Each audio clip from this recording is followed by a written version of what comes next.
کوئی سرچشمہ ایسا نہیں ہے جہاں سے آپ کو دین مل سکے.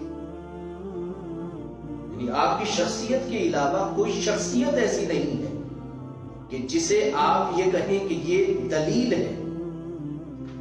اب رسول اللہ کی ذات دلیل بھی ہے، برہان بھی ہے. اسی وجہ سے قرآن مجید نے فرمایا ہے کہ یا ایھا الناس قد جاءکم برہان من ربکم. اے لوگوں اس بات کو ذہن میں رکھ لو کہ اب اس کائنات میں رسول اللہ کی ذات برہان ہے. یعنی یوں سمجھ لیجئے کہ سورج جس طرح کسی دلیل کا محتاج نہیں ہوتا، رسول اللہ کی سیرت اور صورت اور آپ کا کردار اور آپ کی شخصیت کسی دلیل کی محتاج نہیں ہے.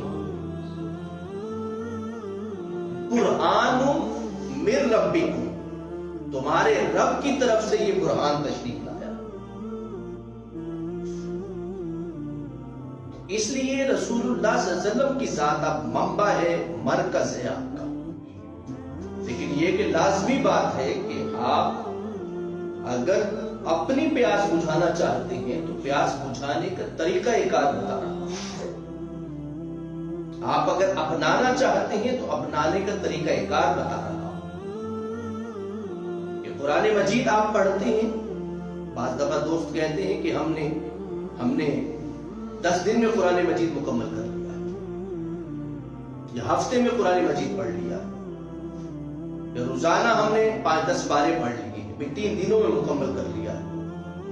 بعض لوگ یہ بھی کہتے ہیں کہ ہم صبح 15 پارے پڑھ لیتے ہیں، شام 15 پارے پڑھتے ہیں.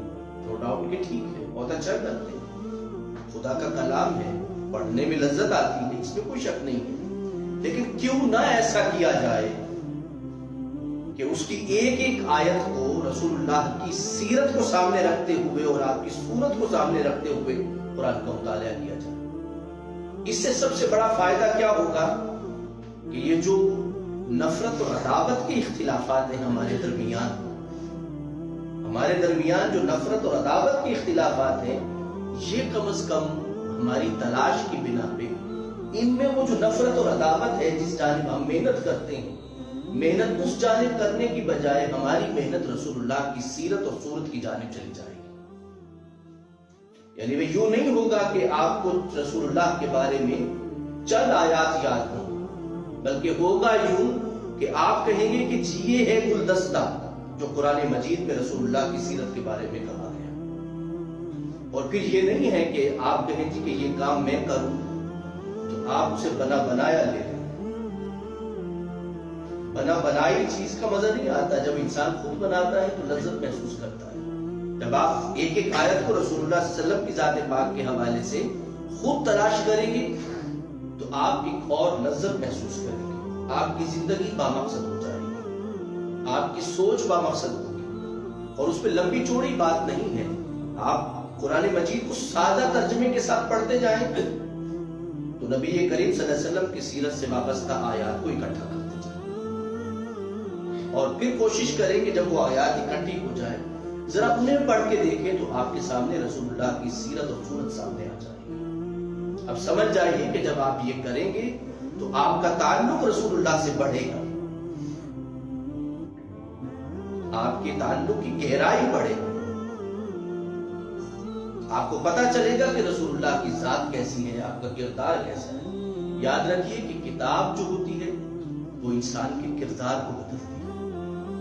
آپ اگر قرآن کو ویسے پڑھ لیتے ہیں تو آپ کے کردار پہ کوئی اثر نہیں پڑے گا. یقیناً آپ کی زبان کو لذت محسوس ہوگی، آپ کو روحانی اعتبار سے حظ محسوس ہوگا، آپ کی شخصیت کے گرد ایک روحانی اعتبار سے کوئی دائرہ سا بنے گا، ضرور بنے گا.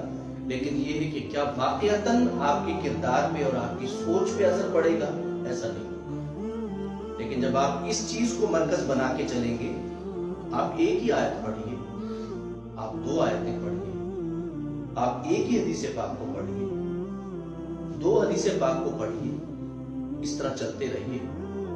ڈے ٹو ڈے آپ کے پاس رسول اللہ صلی اللہ علیہ وسلم کی سیرت پاک کا تصور اور کانسیپٹ پاس ہوتا چلے گا. تو آپ اور ہم اگر جھگڑوں سے نکلنا چاہیں تو اس کا ایک ہی طریقہ ہے، اور وہ یہی طریقہ ہے کہ ہم خود آیت سے آیت پڑھتے جائیں، اس لیے نہیں کہ ہم نے دوسرے کو دلیل دینا ہے، اس لیے کہ ہم نے اپنی ذات کو بدلنا ہے، اپنی سوچ کو بدلنا ہے، اپنے زاویہ نظر کو بدلنا ہے، اپنے انداز کو اس طرح بنانا ہے کہ جس طرح پیغمبر کریم کی ذات کو اور کردار کو قرآن میں بیان کیا ہے۔ تو وہ جھگڑوں سے بھی دور ہو جائیں گے اور منزل بھی مل جائے گی، مقصد بھی حاصل ہو جائے گا۔ اللہ ہمیں عمل کی توفیق عطا فرمائے، آمین ثم آمین۔